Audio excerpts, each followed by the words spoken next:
கர்த்தருக்கு ஸ்தோத்திரம். என் தங்கச்சியை குறித்து நான் சாட்சி சொல்லணும்னா ஒரு நாள் கூட பத்தாது. அவ்வளவா நான் 1981 வருஷம் எனக்கு சாப்பாடு செஞ்சு தர்ற காரியங்களுக்காக அவளை நான் ஊர்லேருந்து +2 முடித்து வீட்டில் இருக்கிறப்ப கூப்பிட்டு வந்தேன்.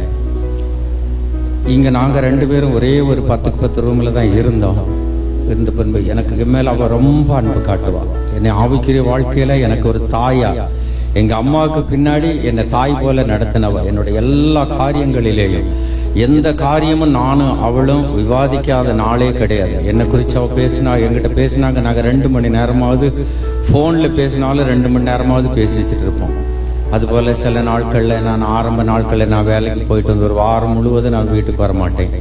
அந்த வீட்டுக்கு வரும்போது நம்ம சிவானந்த காலனி சலவையில் உள்ள லலிதாக்கா, கில்டாக்கா, இந்த மாதிரி ஊழியக்காரங்க தான் அவங்களுக்கு துணை. அப்போ என்னை ஆவிக்குரிய வாழ்க்கையில் நடத்தினது அவ தான். அத்தான் தான் என்னை ஜப காரியங்களை என்னை நடத்திட்டு இருந்தாங்க. அந்த மாதிரி நடத்தியிருந்த காரியங்களை எனக்கு அவர் ரொம்ப பிடிச்சி போச்சு. என் தங்கச்சிக்கு அவரை பார்த்து திருமணம் செஞ்சு கொடுக்க நான் எல்லா காரியமும் ஒழுங்கு பண்ணேன். அவள் எந்த ஒரு மறுப்புன்னு சொல்லலை. அண்ணன் பார்த்து எனக்கு எது செஞ்சு வச்சாலும் சரின்னு சொல்லியிருந்தா. அப்படியே எங்களுடைய நாட்கள் கடந்து போய் கொண்டிருந்தது.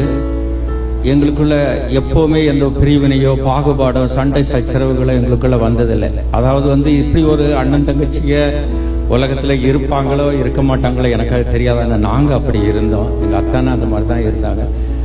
சில நாட்கள்ல நான் சாப்பிடாம படுத்து கிடந்தா கூட என்னை வீட்டு வாசல்லேருந்து இழுத்து வீட்டுக்குள்ள கொண்டு போட்டு எனக்கு சாப்பாடு ஊட்டி விட்டு என்னை தூங்க வைப்பா. அப்படிப்பட்டதான அநேக நாட்கள் உண்டு. அப்புறம் தங்கச்சிக்கு பிள்ளைகள் பிறந்து அவங்க பல சூழ்நிலைகள் வளர்க்கப்பட்டார்கள். கடந்த சில நாட்களுக்கு முன்பு அவளுக்கு ஒரு பெரிய வியாதினால அவ ரொம்ப கஷ்டப்பட்டா. அப்போ நான் சொன்னேன், இந்த மாதிரி நீ பிள்ளைங்க ஒருத்தருக்கு இன்னும் திருமணம் செஞ்சு வைக்கலையே அப்படின்னு. அப்போ சொன்ன, ஆண்டவர் நடத்துவார் அப்படின்னு. ஆண்டவர் நடத்துவாருன்னா நீ ஒன்றும் கவலைப்படாத, ஆண்டவர் நடத்துவார். பெரியவனுக்கு பார்த்து கல்யாணம் பண்ணி வச்சோம். அதுக்கு பின்னாடி இப்போ சமீப நாளா எனக்கு ஒரு 10 வருஷத்துக்கு முன்னாடி ஒரு ஆப்ரேஷன் நடந்தது. அவ தன்னுடைய உயிரை போல என்னை நேசிப்பா. ஆஸ்பத்திரிக்கு யாரும் வரக்கூடாது, அங்கே வந்து இரவு நேரங்களில் உட்கார்ந்து எனக்காக ஜெபிப்பா.